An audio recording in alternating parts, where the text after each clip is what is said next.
বাংলা সাহিত্যের সর্বশ্রেষ্ঠ কথাসাহিত্যিক শরৎচন্দ্র চট্টোপাধ্যায়ের অন্যতম সেরা সৃষ্টি শ্রীকান্ত। আবহের এবারের আয়োজনে রয়েছে শ্রীকান্তের দ্বিতীয় খণ্ডের 14তম পর্ব। গত পর্বে আপনারা ওই সময়ের সমাজ ব্যবস্থা, সংস্কার, কুসংস্কার ও সামাজিক টানাপোড়েন নিয়ে শ্রীকান্ত ও রাজলক্ষ্মীর মধ্যে কথোপকথন শুনেছিলেন। এরপর কি ঘটেছিল জানতে হলে শুনতে থাকুন শ্রীকান্তের দ্বিতীয় খণ্ডের 14তম পর্ব। আমাদের কাজগুলো ভালো লাগলে লাইক, কমেন্ট এবং সাবস্ক্রাইব করতে ভুলবেন না। ধন্যবাদ। গত পর্বের পর থেকে শ্রীমান বঙ্কুকে কেন যে বাধ্য হইয়া আমাদের জন্য একটা স্বতন্ত্র গাড়ি রিজার্ভ করিতে হইয়াছিল, এই খবরটা যখন তাহার কাছে আমি লইতেছিলাম তখন রাজলক্ষ্মী কান পাতিয়া শুনিতেছিল। এখন সে একটু অন্যত্র যাইতে রাজলক্ষ্মী নিতান্ত গায়ে পড়িয়ায় আমাকে শুনাইয়া দিল যে নিজের জন্য বাজে খরচ করিতে সে যত নারাজ ততই তার ভাগ্যে এই সকল বিড়ম্বনা ঘটে। সে কহিল, সেকেন্ড ক্লাস ফার্স্ট ক্লাসে গেলেই যদি ওদের তৃপ্তি হয় বেশ, তো তাও তো আমাদের জন্য মেয়েদের গাড়ি ছিল, কেন রেল কোম্পানিকে মিছে এতগুলো টাকা বেশি দেওয়া? বঙ্কুর কৈফিয়তের সঙ্গে তাহার মায়ের এই মিতব্যয়ী নিষ্ঠায় বিশেষ কোনো সামঞ্জস্য দেখিতে পাইলাম না, কিন্তু সে কথা মেয়েদের বলিতে গেলে কলহ বাধে। অতএব চুপ করিয়া শুনিয়া গেলাম, কিছুই বলিলাম না। প্ল্যাটফর্মে একটিখানি বেঞ্চের উপর বসিয়া সেই ভদ্রলোক ট্রেনের জন্য অপেক্ষা করিতেছিলেন। সুমুখ দিয়া যাইবার সময় জিজ্ঞাসা করিলাম, কোথায় যাবেন? লোকটি কহিলেন, বর্ধমান।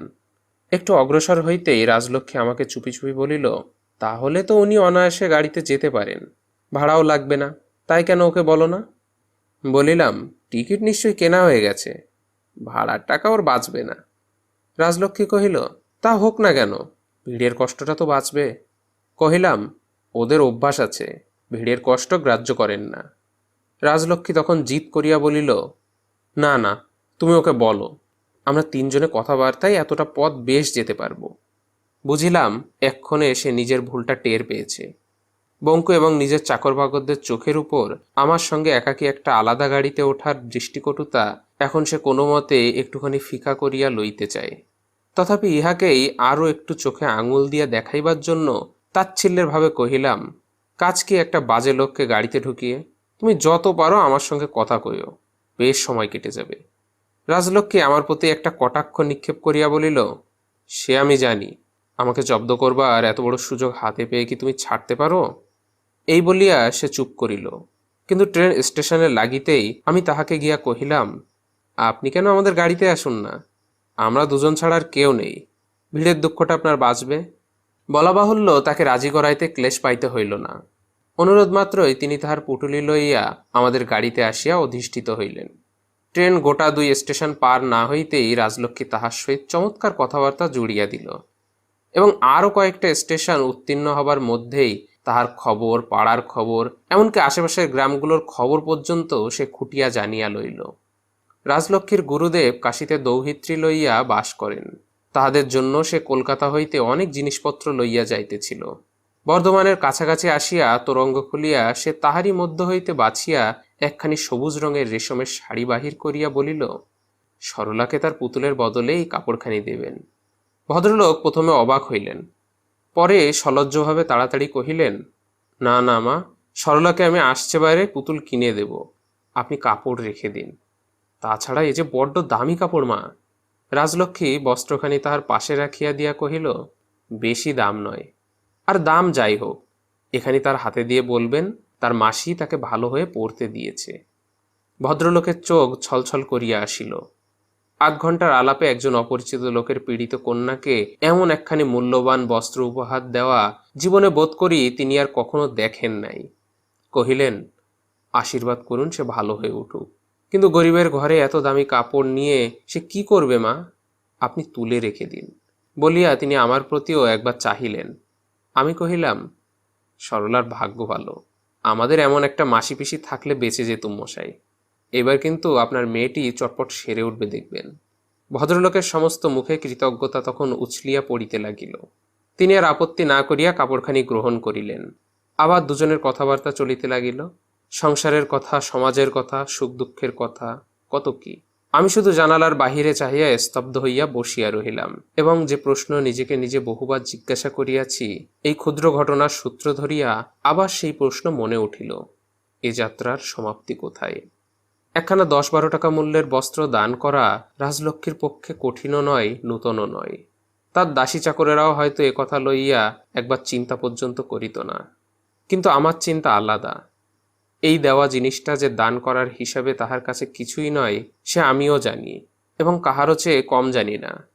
কিন্তু আমি ভাবিতেছিলাম, তাহার হৃদয়ের ধারাটা যেদিক লক্ষ্য করিয়া আপনাকে নিঃশেষ করিতে উদ্যম হইয়া ছুটিয়া চলিয়াছে, ইহার অবসান হইবে কোথায় এবং কি করিয়া? সমস্ত রমণীর অন্তরেই নারী বাস করেন কিনা তাহা জোর করিয়া বলা অত্যন্ত দুঃসাহসের কাজ।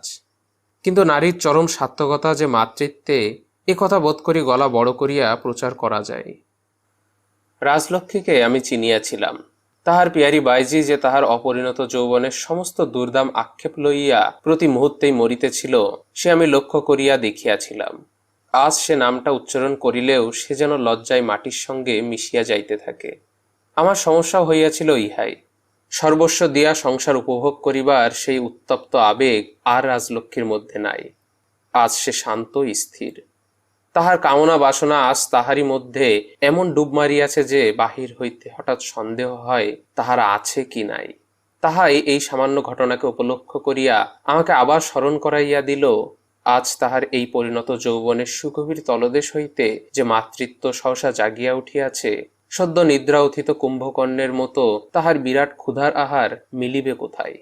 তাহার নিজের সন্তান থাকিলে যাহা সহজ এবং স্বাভাবিক হইয়া উঠিতে পারিত, তাহারই অভাবে সমস্যা এমন একান্ত জটিল হইয়া উঠিয়াছে। সেদিন পাটনায় তাহার মধ্যে যে মাতৃরূপ দেখিয়া মুগ্ধ অভিভূত হইয়া গিয়াছিলাম, আজ তাহার সেই রূপ স্মরণ করিয়া আমার অত্যন্ত ব্যথার সহিত কেবলই মনে হইতে লাগিল, তত বড় আগুনকে ফু দিয়া নিভানো যায় না বলিয়াই আজ পরের ছেলেকে ছেলে কল্পনা করার ছেলে খেলা দিয়া রাজলক্ষ্মীর বুকের তৃষ্ণা কিছুতেই মিটিতেছে না। তাই আজ একমাত্র বঙ্কুই তাহার কাছে পর্যাপ্ত নয়। আজ দুনিয়ার যেখানে যত ছেলে আছে, সকলের সুখ দুঃখই তাহার হৃদয়কে আলোড়িত করিতেছে। বর্ধমানে ভদ্রলোক নামিয়া গেলে রাজলক্ষ্মী অনেকক্ষণ নীরবে বসিয়া রহিল। আমি জানালা হইতে দৃষ্টি সরাইয়া লইয়া জিজ্ঞাসা করিলাম, এই কান্নাটা কার কল্যাণে হলো? সরলা না তার মায়ের? রাজলক্ষ্মী মুখ তুলিয়া কহিল, তুমি বুঝি এতক্ষণ আমাদের কথা শুনছিলে? বলিলাম, কাজে কাজেই। মানুষ নিজে কথা না কইলেই পরের কথা তার কানে এসে ঢোকে। সংসারে কম কথার লোকের জন্য ভগবান এই শাস্তির সৃষ্টি করে রেখেছেন, ফাঁকি দেবার জো নেই। সে যাক, কিন্তু চোখের জল কার জন্য ঝরছিল শুনতে পাই নাই। রাজলক্ষ্মী কহিল, আমার চোখের জল কার জন্য ঝরে সে শুনে তোমার লাভ নেই। কহিলাম, লাভের আশা করি নে, শুধু লোকসান বাঁচিয়ে চলতে পারলেই বাঁচি। সরলা কিংবা তার মায়ের জন্য যত ইচ্ছে চোখের জল ঝরুক, আমার আপত্তি নেই, কিন্তু তার বাপের জন্য ঝরাটা আমি পছন্দ করি নে।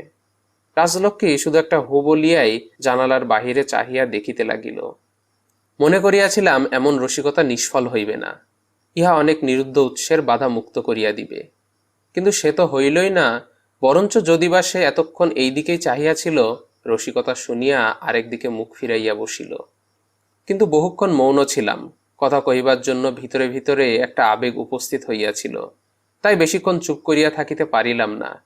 আবার কথা কহিলাম, বলিলাম, বর্ধমান থেকে কিছু খাবার কিনে নিলে হতো। রাজলক্ষ্মী কোনো উত্তরই দিল না, তেমনি চুপ করিয়া রহিল। বলিলাম, পরের শোকে এতক্ষণ কাঁদিয়ে ভাসিয়ে দিলে আর ঘরের লোকের দুঃখে যে কানই দাও না, এ বিলেত ফেরতের বিদ্যে শিখলে কোথায়? রাজলক্ষ্মী এবার ধীরে ধীরে কহিল, বিলেত ফেরতের ওপর যে তোমার ভারী ভক্তি দেখি। বলিলাম, হ্যাঁ, তারা ভক্তির পাত্র যে। কেন? তারা তোমাদের করলে কি? এখনো কিছু করেনি, কিন্তু পাছে কিছু করে এই ভয়ে আগে থেকে ভক্তি করি। রাজলক্ষ্মী ক্ষণকাল চুপ করিয়া থাকিয়া বলিল, এ তোমাদের অন্যায়। তোমরা তাদের দল থেকে, জাত থেকে, সমাজ থেকে, সব দিক থেকেই বার করে দিয়েছ। তবুও যদি তারা তোমাদের জন্য এতটুকুও করে, তাতেই তোমাদের কৃতজ্ঞ হওয়া উচিত। কহিলাম, আমরা ঢের বেশি কৃতজ্ঞ হতুম যদি তারা সেই রাগে পুরোপুরি মুসলমান কিংবা খ্রিস্টান হয়ে যেত। ওদের মধ্যে যারা নিজেদের ব্রাহ্ম বলে, তারা ব্রাহ্ম সমাজকে নষ্ট করছে। যারা হিন্দু বলে মনে করে, তারা হিন্দু সমাজকে ত্যক্ত করে মারছে। ওরা নিজেরা কি যদি আগে থেকে ঠিক করে নিয়ে পরের জন্য কাঁদতে বসতো, তাতে হয়তো ওদের নিজেদেরও মঙ্গল হতো। যাদের জন্য কাঁদে তাদেরও হয়তো একটু উপকার হতো। রাজলক্ষ্মী কহিল, কিন্তু আমার তো তা মনে হয় না। বলিলাম, না হলেও তেমন ক্ষতি নেই, কিন্তু যে জন্য সম্প্রতি আটকাচ্ছে সে অন্য কথা। কই, তার তো কোনো জবাব দাও না। এবার রাজলক্ষ্মী হাসিয়া কহিল, ওগো, সেজন্য আটকাবে না। আগে তোমার খিদে পাক, তারপর চিন্তা করে দেখা যাবে। বলিলাম, তখন চিন্তা করে যে কোনো স্টেশন থেকে যা মেলে খাবার কিনে গিলতে হবে, এই তো। কিন্তু সে হবে না, তা বলে রাখছি। জবাব শুনিয়া সে আমার মুখের প্রতি খানিকক্ষণ চুপ করিয়া চাহিয়া থাকিয়া আবার একটু হাসিয়া বলিল, এ আমি পারি, তোমার বিশ্বাস হয়? বলিলাম, বেশ, এতটুকু বিশ্বাসও তোমার উপর থাকবে না? তা বটে, বলিয়া সে পুনরায় তাহার জানালার বাহিরে চাহিয়া নীরবে বসিয়া রহিল। পরের স্টেশনে রাজলক্ষ্মী রতনকে ডাকিয়া খাবারের জায়গাটা চাহিয়া লইল এবং তাহাকে তামাক দিতে হুকুম করিয়া থালাই করিয়া সমস্ত খাদ্য সামগ্রী সাজাইয়া সম্মুখে ধরিয়া দিল। দেখিলাম এ বিষয়ে এক বিন্দুও ভুলচুক কোথাও নাই। আমি যাহা কিছু ভালোবাসি সমস্ত খুঁটাইয়া সংগ্রহ করিয়া আনা হইয়াছে। বেঞ্চের উপর রতন বিছানা পাতিয়া দিল। পরিপাটি ভোজন সমাধা করিয়া গুড়গুড়ির নল মুখে দিয়া আরামে চোখ বুজিবার উপক্রম করিতেছি। রাজলক্ষ্মী কহিল, খাবারগুলো সরিয়ে নিয়ে যা রতন, যা পারিস খেয়ে যা, আর তোদের গাড়িতে অন্য কেউ যদি খায় দিস। কিন্তু রতনের অত্যন্ত লজ্জা ও সংকোচ লক্ষ্য করিয়া একটু আশ্চর্য হইয়া জিজ্ঞাসা করিলাম, কই, তুমি খেলে না? রাজলক্ষ্মী কহিল, না, খিদে নেই। যা না রতন, দাঁড়িয়ে রইলি কেন? গাড়ি ছেড়ে দেবে যে। রতন লজ্জায় যেন মরিয়া গেল। কহিল, আমার অন্যায় হয়ে গেছে বাবু, মুসলমান কুলিতে খাবারটা ছুঁয়ে ফেলেছে। কত বলছি মা, স্টেশন থেকে কিছু এনে দিই, কিন্তু কিছুতেই না। বলিয়া সে আমার মুখের প্রতি সকাতর দৃষ্টিক্ষেপ করিয়া ঠিক যেন আমারই অনুমতি ভিক্ষা করিল। কিন্তু আমার কথা কহিবার পূর্বে রাজলক্ষ্মী তাহাকে একটা তাড়া দিয়া বলিয়া উঠিল, তুই যাবি না দাঁড়িয়ে তর্ক করবি? রতন আর দ্বিরুক্তি না করিয়া খাবারের পাত্রটা হাতে লইয়া বাহির হইয়া গেল। ট্রেন ছাড়িলে রাজলক্ষ্মী আমার শিয়রে আসিয়া বসিল। মাথার চুলের মধ্যে ধীরে ধীরে আঙুলি চালনা করিতে করিতে কহিল, আচ্ছা দেখো। বাধা দিয়া কহিলাম, পরে দেখব এখন।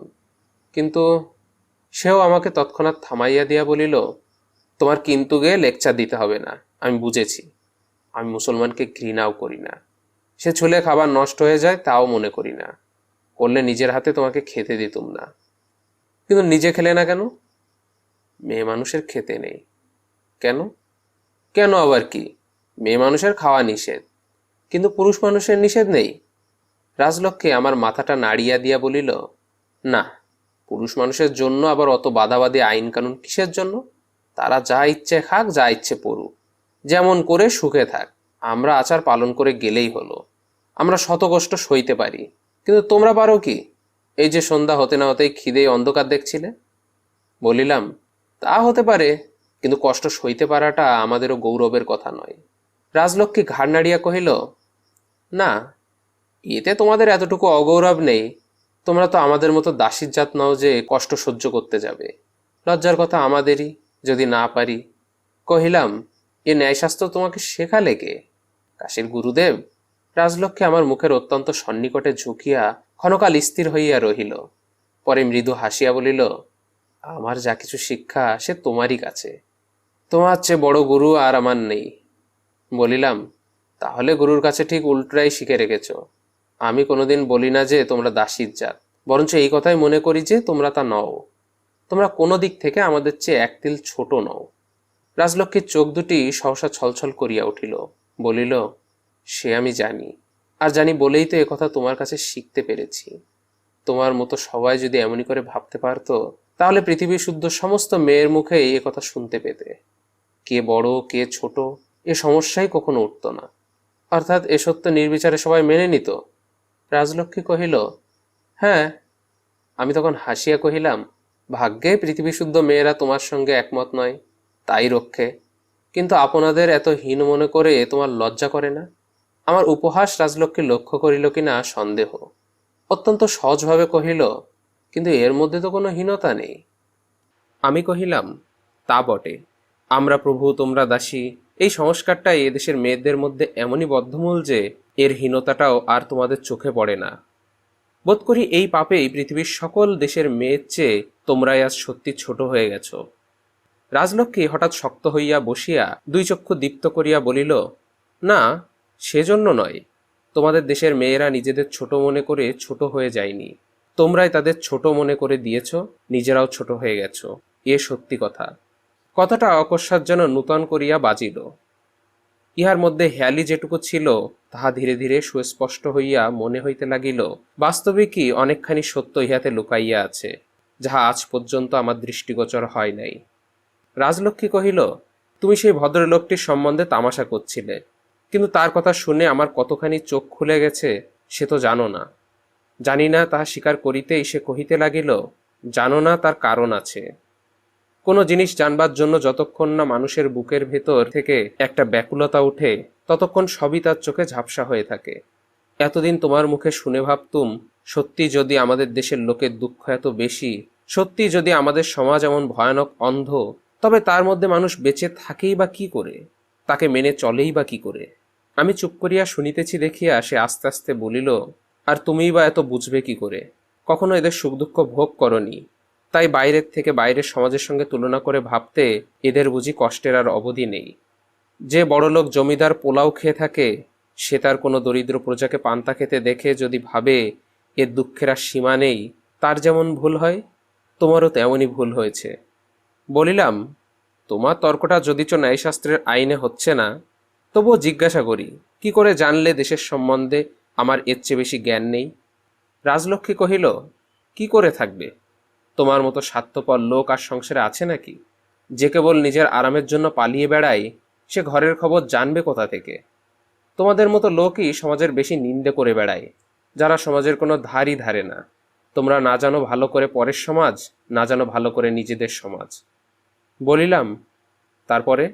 রাজলক্ষ্মী কহিল, তারপরে এই যেমন বাইরে থেকে বাইরের সামাজিক ব্যবস্থা দেখে তোমরা ভেবে মরে যাও আমাদের মেয়েরা বাড়ির মধ্যে আবদ্ধ থেকে দিনরাত কাজ করে বলে তাদের মতো দুঃখী, তাদের মতো পীড়িত, তাদের মতো হীন আর বুঝি কোনো দেশের মেয়ে নেই। কিন্তু দিন কতক আমাদের ভাবনা ছেড়ে দিয়ে নিজেদের চিন্তা করো দেখি, নিজেদের একটু উঁচু করবার চেষ্টা করো। যদি কোথাও কিছু সত্যিকার গলদ থাকে, সে শুধু তখনই চোখে পড়বে, কিন্তু তার আগে নয়। কহিলাম, তারপরে? রাজলক্ষ্মী রাগ করিয়া বলিল, তুমি আমাকে তামাশা করছো তা জানি, কিন্তু তামাশা করবার কথা আমি বলিনি। বাড়ির গিন্নি সকলের চেয়ে কম, সকলের চেয়ে খারাপ খায়, অনেক সময় চাকরের চেয়েও, অনেক সময় চাকরের চেয়ে বেশি খাটতে হয়, কিন্তু তার দুঃখে আকুল হয়ে কেঁদে না বেরিয়ে আমাদের বরঞ্চ অমনি দাসীর মতো থাকতে দাও, কিন্তু অন্য দেশে রানী করে তোলবার চেষ্টা করো না। আমি এই কথাটাই তোমাকে বলছি। বলিলাম, তর্কশাস্ত্রের মাথায় পা দিয়ে ডোবাবাদ জো করে তুলেছ বটে, কিন্তু আমিও যে শাস্ত্রমতে তর্ক করিবার ঠিক বাক পাচ্ছি নে, তা মানছি। সে কহিল, তর্ক করবার কিছু নেই। বলিলাম, থাকলেও সে শক্তি নেই, ভয়ানক ঘুম পাচ্ছে, কিন্তু তোমার কথাটা একরকম বুঝতে পেরেছি।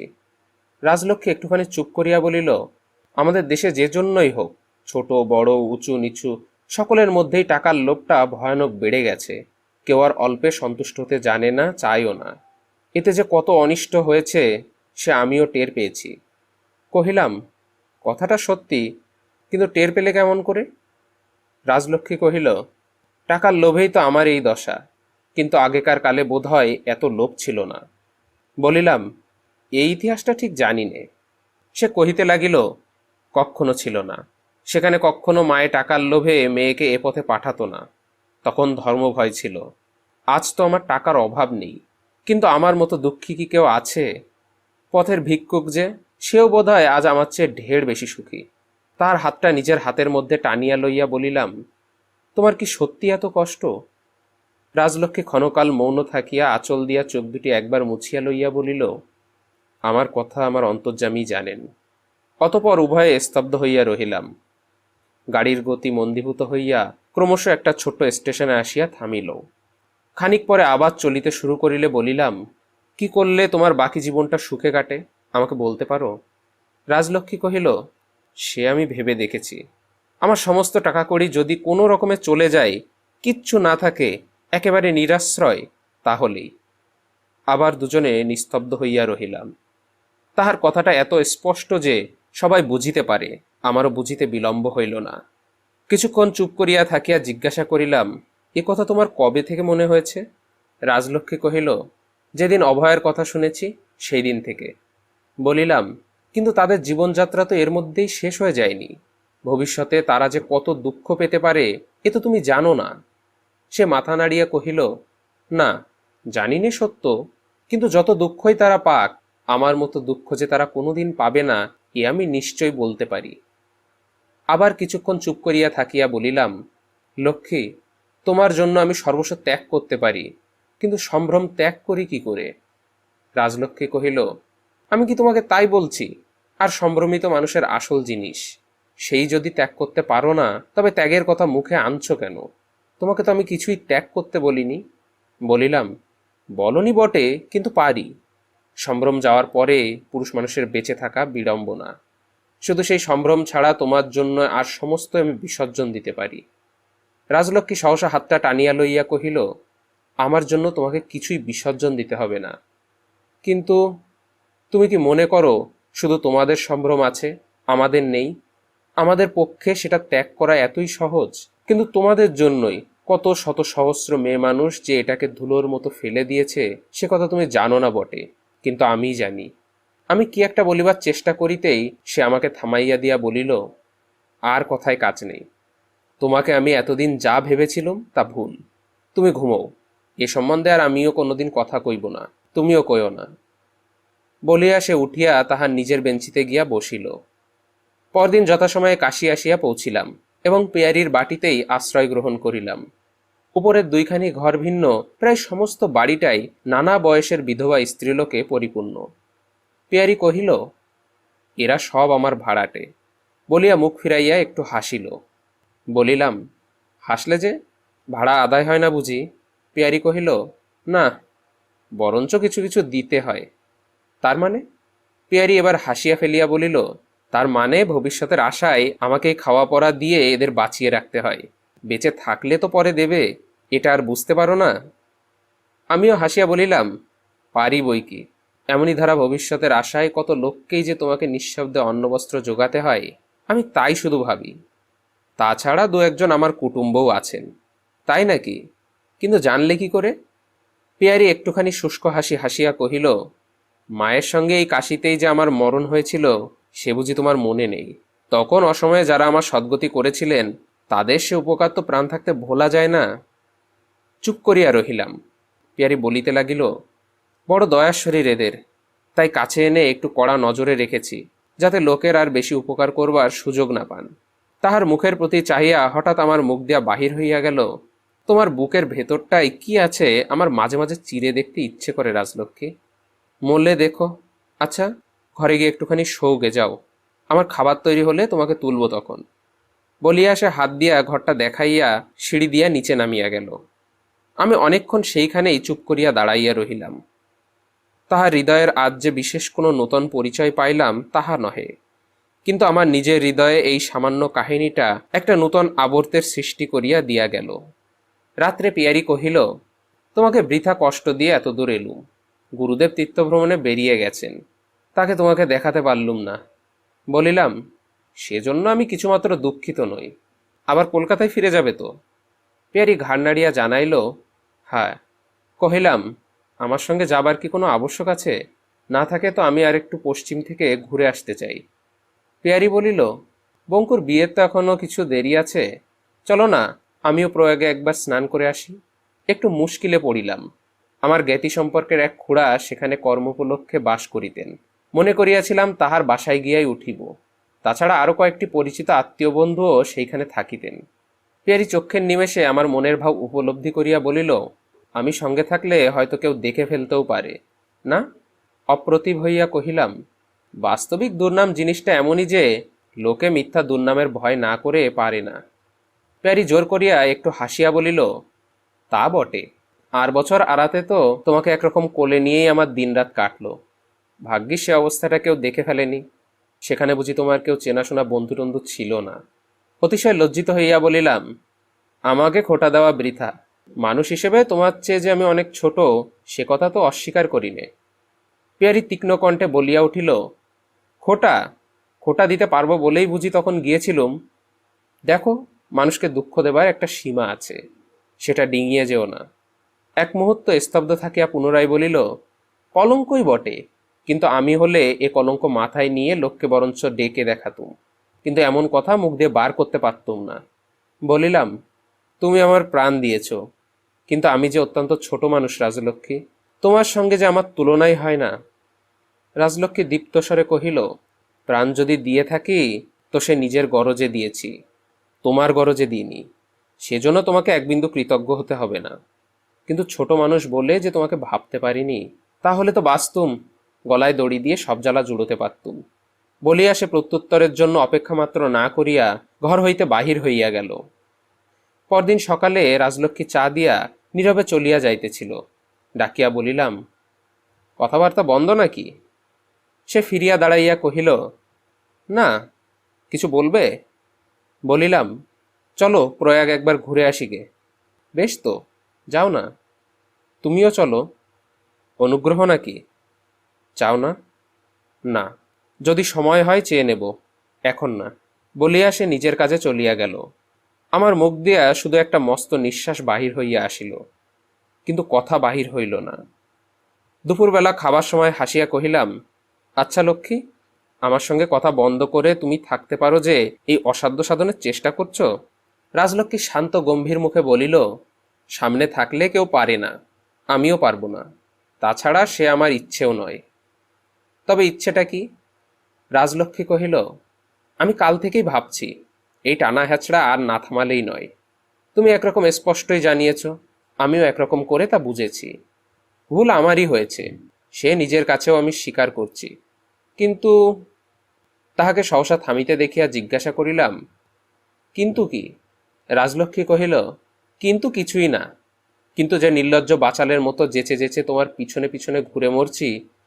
বলিয়া সে হঠাৎ মুখখানা যেন ঘৃণায় কুঞ্চিত করিয়া কহিল, ছেলেই বা কি ভাবছে, চাকর বাকরেরাই বা কি মনে করছে। ছি ছি, এ যেন একটা হাসির ব্যাপার করে তুলেছি। একটুখানি থামিয়া বলিল, বুড়ো বয়সে এসব কি আমায় সাজে?